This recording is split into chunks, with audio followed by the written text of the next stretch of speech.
خواتین ایک عظیم مخلوق خواتین کے صبر کو کبھی چیلنج نہ کرے۔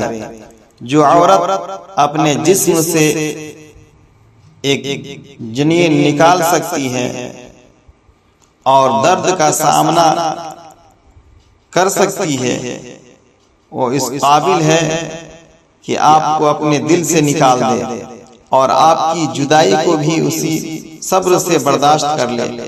لہذا خواتین کا احترام کرنا سیکھیں۔ عورت کسی مرد کی تکمیل کے لیے نہیں بنی اور نہ ہی وہ عیب ہے کہ اسے مرد چھپائے۔ یہ وہی ہے جو آدھے معاشرے کو جنم دیتی ہے اور باقی آدھے کی تربیت کرتی ہے۔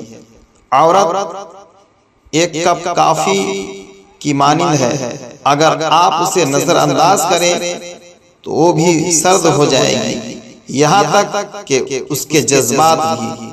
جب عورت جس سے وہ محبت کرتی ہے اس کے سامنے خاموش ہو جاتی ہے تو الفاظ آنسوؤں کی شکل میں آتے ہیں۔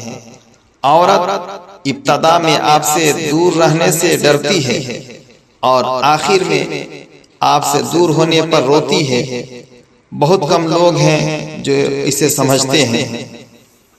عورت کو آپ سے ناممکن کی خواہش نہیں، بس اتنی ہی چاہتی ہے کہ آپ ویسے ہی ہوں جیسے آپ اپنی بہن کے لیے ایک مرد چاہتے ہیں۔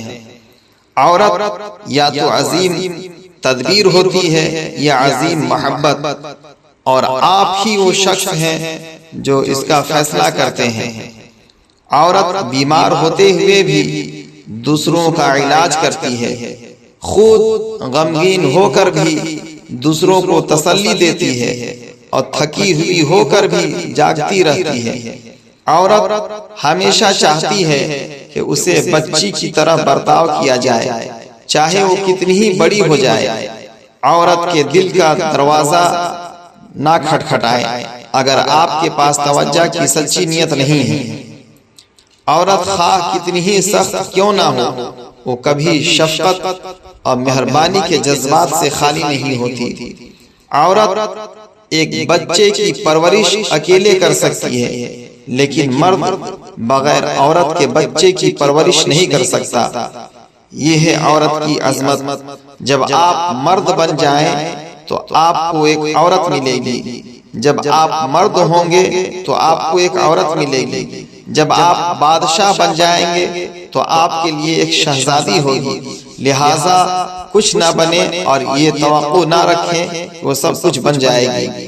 عورت کے ساتھ نرمی کریں، وہ ایک امانت ہے، اسے بے عزت کرنے کے لیے پیدا نہیں کیا گیا۔ چاہے وہ شادی شدہ ہو، غیر شادی شدہ، طلاق یافتہ یا بیوہ، ہر عورت کا احترام کریں۔ اللہ رب العزت ہمیں اس بات کی عمل کی توفیق عطا فرمائے۔ آمین ثم آمین۔